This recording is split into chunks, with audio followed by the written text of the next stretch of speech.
Unless if you are a collector, I think you'll agree there's nothing more satisfying than making good use of our pieces. Having a Birkin is nice, but it's even better when it's a Birkin that I actually enjoy using. Over the years, my wardrobe has gone through a lot of curation, and I can now say most pieces in my closet get fairly consistent use. And here are some of the things I swear by to make sure I use what I own and own what I use. First of all, I only buy clothes if they look like they've been made for me. If anything requires tailoring, I don't bring it home. Now, if you have a trusted tailor, alteration can actually add a touch of personalization to your clothes. So I'm not totally against the service. It's just that from past experience, I just know I'm too lazy to make the trip. The idea of having to fix my clothes before I can even wear them is just not very enticing for me. So typically, I only buy pieces if they already fit me the way I want. For example, I like my jumpers to be a bit oversized, but I like my summer t-shirts to be quite true to size. Certain luxury houses do, however, provide complimentary alteration.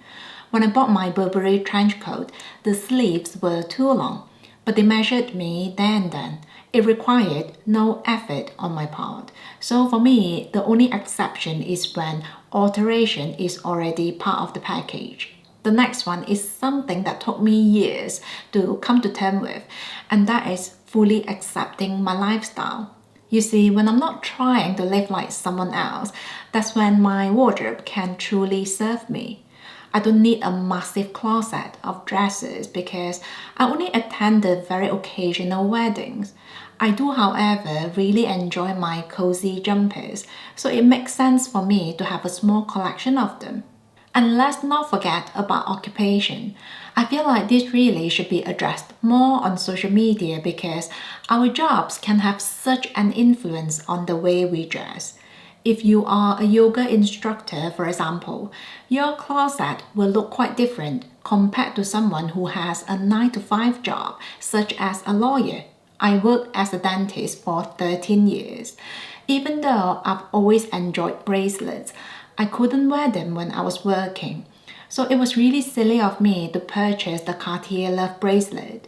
I really should have acknowledged my own circumstances and bought the Hermes CDC instead from the beginning because this is so much easier to put on and remove. Some of you know I'm currently on a leave of absence from my professional job, and one of the blessings is that I can now wear bracelets all I want. Recently, I've been wearing these diamond bracelets from IDYL. I really enjoy having some sparkles on me because it just really helps to brighten up my day. These are really dainty, so I've been wearing them all the time because they are never in the way, even when I'm editing my video, doing house chores, or working on my illustrations. These bracelets come in a set of 2, together with a separate clasp. The idea is that you can wear each bracelet on its own, but you can also stack the 2 pieces using the same clasp. This way, the bracelets wouldn't tangle when you wear them together. Apparently, last year, these bracelets sold out really quickly. So this year, they're only offering the 20% discount to their email list. But I'm glad to say they are extending the same discount to my community, and you'll find the code down below. The code is only valid for 24 hours. When it comes to luxury items, my mindset is to always go for luxury that is also practical. For example, whenever I'm interested in a designer handbag, the first question I always ask is, will it fit my phone? Now, I'm not sure about you, but this thing comes with me everywhere I go. So if the handbag doesn't fit such a necessity, it kind of defeats the purpose. This is why I've never been tempted by those super tiny handbags from Chanel, no matter how cute they might be. I also prefer durable materials for my handbags. I shared this story a while ago, but years ago, my Hermes sales associate offered me a Constance bag in the box leather. Now, I didn't end up buying it, but I did go in to see the bag. My intention was to wear the bag to a wedding the very next day. Well, you know what? At the ceremony, a guest knocked over a vase and the water spilled all over me. So if I did carry the Hermes Constance bag, it really would have been devastating because box leather is so delicate.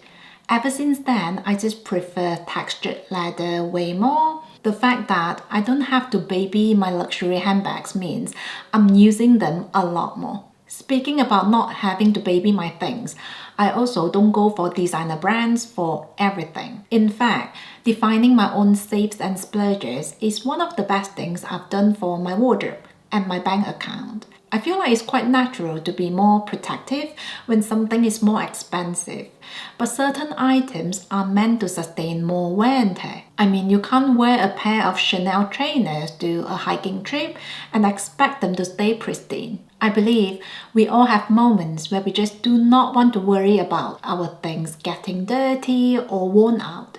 And this is when I go for the cheaper alternatives that are also well made for the price range.